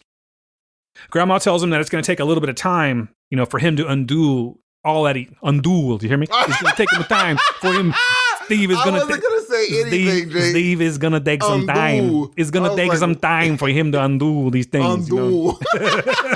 You know, sometimes you gotta undo some things, you know? I was like, what? I don't know. It's residual meds. That's all I'm saying. It's just in there somewhere, and it's making me talk weird. Undo is actually what I'm trying to say, yes, Steve. Not undo. Undo. Yeah, it's going to take some time for him to undo the things he did. Undo. But Jesse says he... I'm going to do the rest of the show like that. Jesse says he doesn't have the kind of time. No, but Jesse says he doesn't have the time, to fix these things. He has a lot of shit he has to do on his own for himself. Grandma says it really doesn't matter. She spits again grossly and says that it really doesn't matter what he's trying to do. She doesn't care about any of that because it's all about Grandma. And she tells him that. And she says, that if he's in such a rush to make things happen, that there's always the tombs. So I'm taking this as that, I guess what I'm trying to say is I think she's using him for the income part of it, right? That's for what sure. It is. It's all about the income. I'm sure there's something, helps her out in the end. Maybe she's trying to afford something, like a soul, perhaps. I don't know. It has to be, right? I think that's a good possibility in this scenario or in this, in the television version, but I don't know exactly. But I'm assuming this all has to do with income because she does bring up the option of the tombs.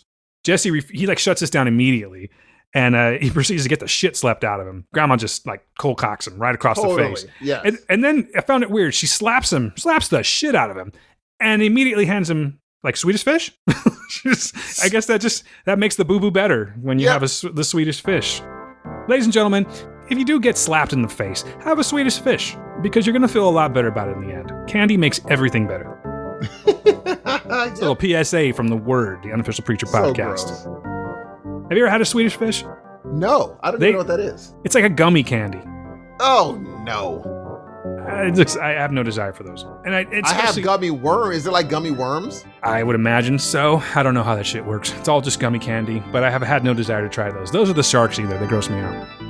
Yeah, I'm not into gummy candies too much. Gummy bears, never. This is California, though, so you may want to explore that, Steve. Oh, yes. They do hide things now. inside the gummy bears. They come with special ingredients. That's what I hear. Grandma then lets it slip that Cassidy came to talk to her. And she does this passive-aggressive thing where she says, he's Irish. I guess that's what they do. But she says nothing else about it. But again, she's planting seeds. She's getting to Jesse. Big time. We cut to a shot of TC. It was funny because this shot was put in simply for the purposes of this. We see TC, he's picking his pubes out of the baby gator teeth. That's all it is. Gross. It's very quick and it is gross. Yep. And then now we get this shot of Cassidy. And it's dark. And I remember seeing this on the trailer for the season, and I was like, oh, TC's gonna do it. I thought this was TC creeping up on an animal, but this is not the case at all. We get a shot of Cassidy. He's creeping up on that chicken again in the dead of night, and he immediately kills this chicken and begins to drink its blood. And this is when TC walks up on him and cocks his gun at him, and TC says, I knew there was something curious about you. Cass tries to make a move on him, but TC's quick with that gun. He's knocked him out a couple of times now. Oh, no. Knocks him back out again with the butt of his gun, and that scene. We see Jesse attempting to call Tulip, but Tulip left her phone in the car. So we hear going whoop, whoop, whoop, whoop, from the outside. And he also hears TC whooping it up as well. He hears him like, little Jesse. And he runs outside to see what's going on. And he finds TC and Jody stringing up Cassidy by his feet, like the picture that we were just talking about. Yes. TC shows him the dead chicken and asks if Jesse knew about this. Cass was in fact a vampire, and Jesse, of course, denies it. They suppose he'll have no problem with it then, because they're going to string him up and let daylight do its thing. TC suggests that they get the shotguns out too and have a little target practice beforehand, but Jesse suggests that he has a better idea. He doesn't let them do that. And surprisingly, they listen to him. I found that funny. You figured they wouldn't do so. They're calling his bluff. They're calling his bluff. Maybe so. Yeah, they totally. And I love how they showed how TC heard something disturbing the chickens. That means he is good at certain things. He looked out the window like, what the crap is that noise?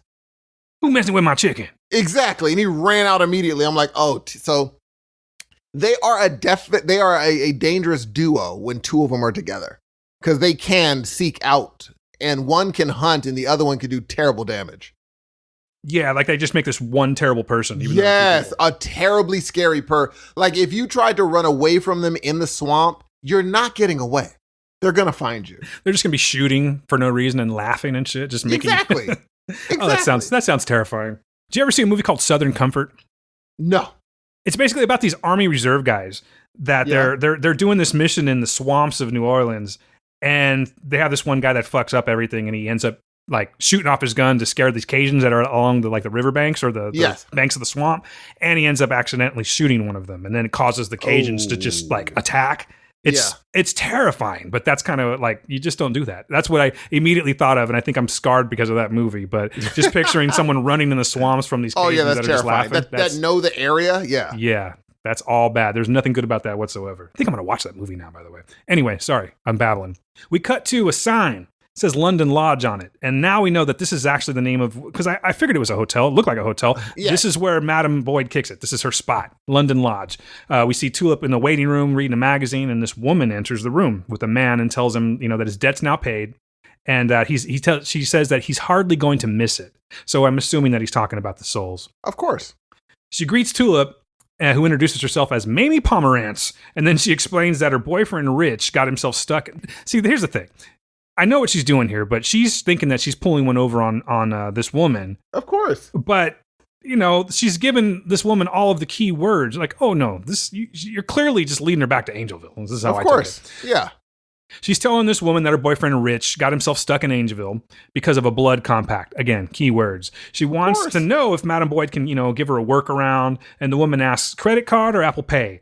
Tulip asks if cash will work, and the woman says, cash be king, and then tells her to follow her into this room.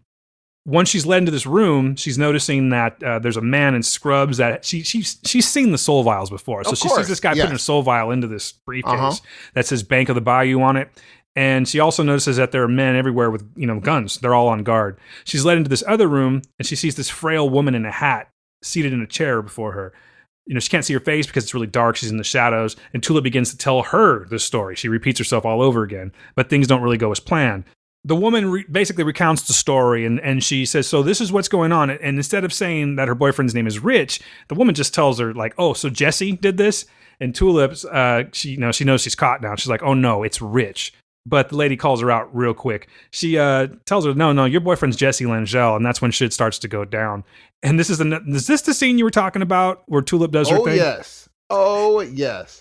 Go ahead if you want to take the wheel on this one here. I just want to point out that this scene is all executed with maracas because she uses what she has around her. I mean, one time it was one of those those buzzers when you're ready at the wedding chapel. Yes, she took someone out with one of those. This time it's maracas. Please tell me what you liked about this scene. So what I loved was the dude tries to kind of put his hands on her, and because he's a massive fella, but immediately Tulip, does she hit him in the gonads first? You just went with the proper term and everything. Like she hits right behind her head, which is his joints, and gets up and starts leveling dude. But the thing is, the interesting part is she starts beating him up, but he comes to his senses and is ready to square up again. So I'm like, uh-oh, here we go. And then she has the maracas and she hits him on the side of the brain, or is it his ears? That's what I'm assuming, it's his ears, because they didn't break. Yeah, I think she boxed his ears with the maracas. Yes, and then she knocks him down, uses his body to get up out of the windows. So I thought she escaped. I'm like, oh, cool. She did the awesome escape. And then whoever was outside throws her back into. Yeah, they were ready for it. It was so dope. I was like, okay, now that was a freaking creative little sequence. And then she falls and knocks over who she thought was the madam. She thought it was her. And it's just some mummified thing that was sitting in the chair. Now tell me you didn't think her eyes were going to open. I did, actually. I totally thought. I was like, here comes the eye. Now, that's still not off the table.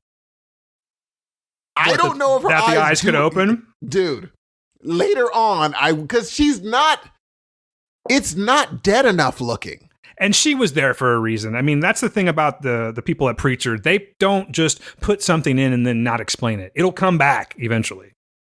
Dude, and here's the thing. the fact that because otherwise they would have just made her look like a skeleton, obvious makeup, all that stuff.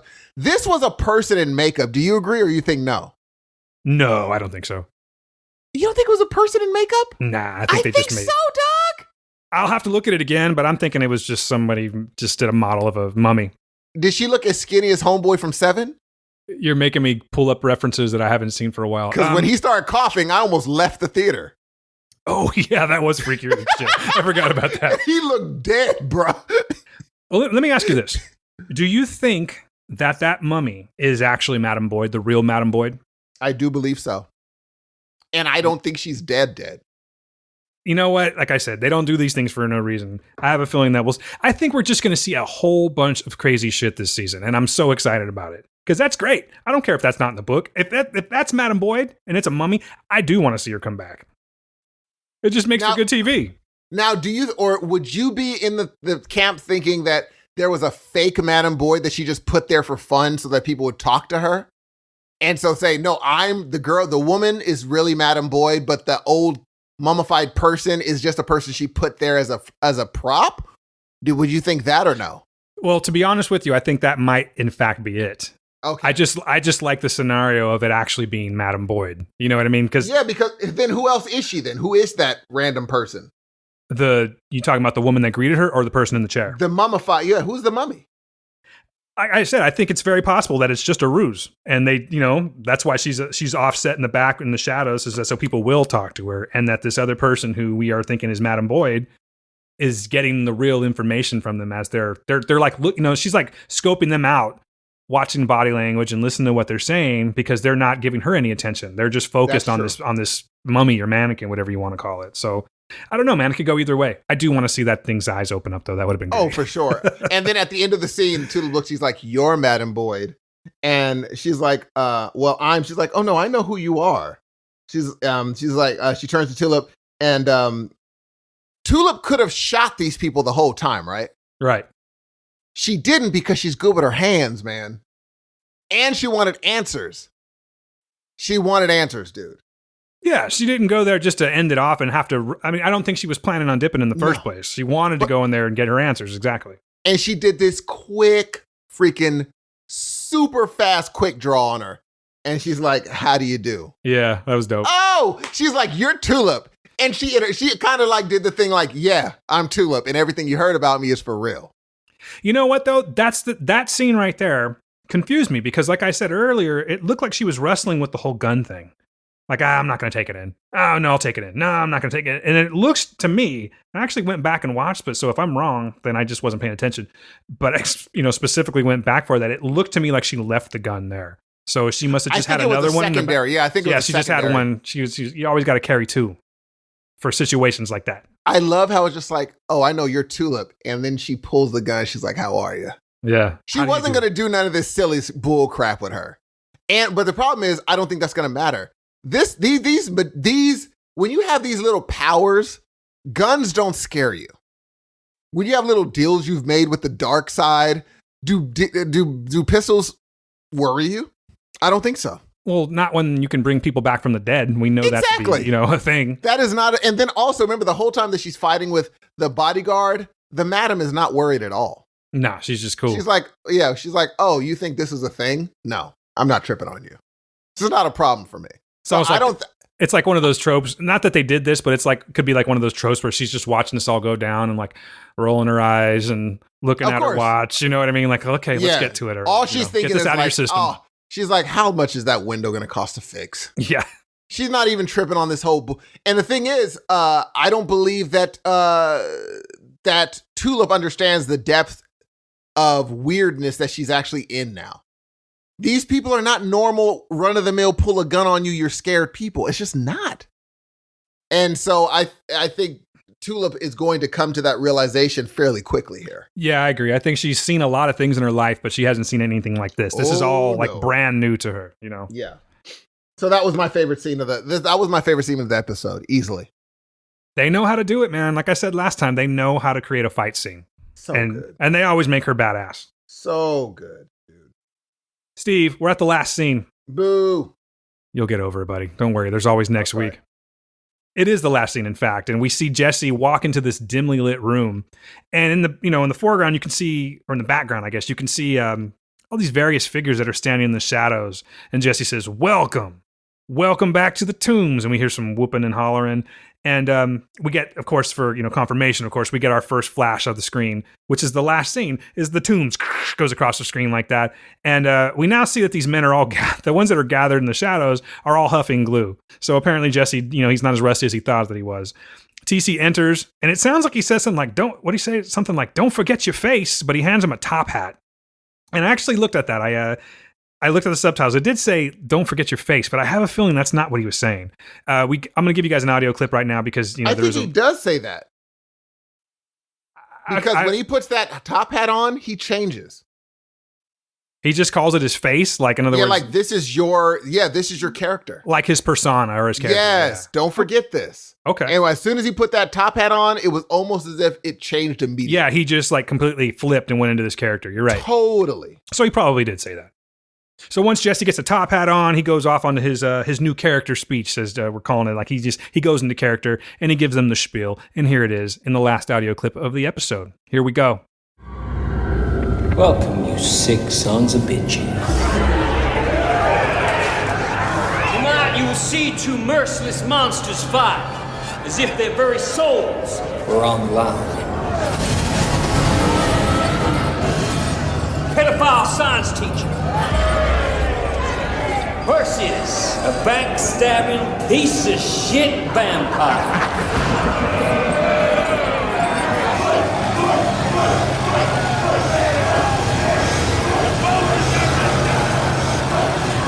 What you waiting on, kid? Let's fight.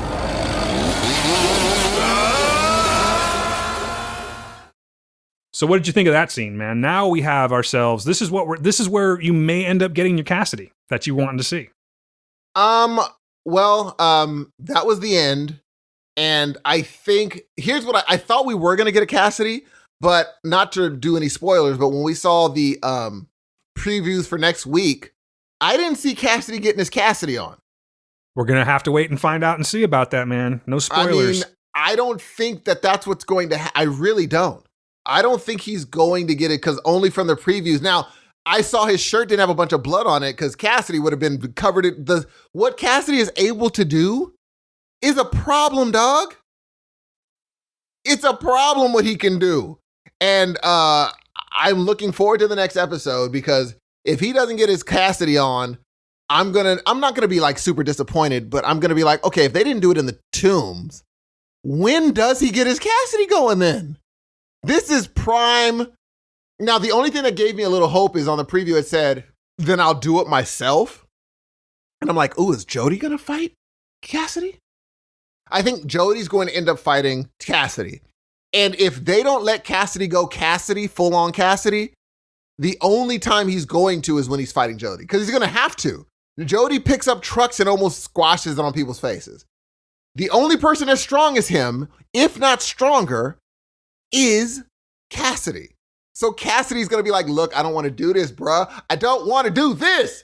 And then he's going to loke up on him, G. He's going to loke up on him being like, G, don't make me, man. Don't make me. And he's going to keep on poking him in his chest and poking him into his chest until dude goes full on Bram Stoker's on his monkey tail. That's what I think is going to happen. Now, if it does not happen and somehow Jody is like stronger than Cassidy, then I'm going to be like, I'm going to have to even write an email to them and be like, did y'all read the book? I'm not saying it has to be exactly like the book. Have you read any vampire stories? You know what I'm saying? You haven't given Cassidy the ability to disappear. So the least you can give him is the ability to go full vampire. Like to the point Jody runs at him and dude goes to the side and just has his heart beating in his hand. Then I'll be like, now that's Cassidy. That's what Cassidy can freaking do. That's what I'm looking for. And if I don't need to get it in this episode, I don't need to get it in the next episode. But I do need to get a Cassidy episode this season.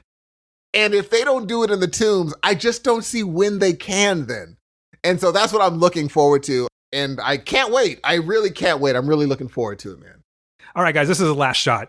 What we get is Cassidy and the pedophile science teacher, as he's called, getting ready to attack each other. Jesse tells them to fight. They score up, they dive at each other, and that's it. That's the end of the episode right there. That's it. We have covered yet another one. Season 3, Episode 3, now in the can, baby. I liked it. I thought it was great. I loved it. I loved it. I can't wait for next week's. It's going to be great. Before we let you go, want to give you some news. Dan's bionic arm is in the mail, getting it sent. So the next time you see him, when we're doing, once we're doing one of our Comic-Con panels, do not be shocked with his bionic arm that he's going to be having very, very soon here. When is it coming? My winter soldier arm.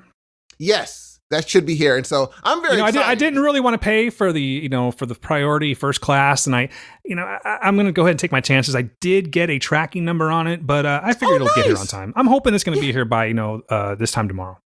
I can't wait. I can't wait to see it, and we're going to make sure to videotape you doing amazing things like picking up trucks with it and stuff.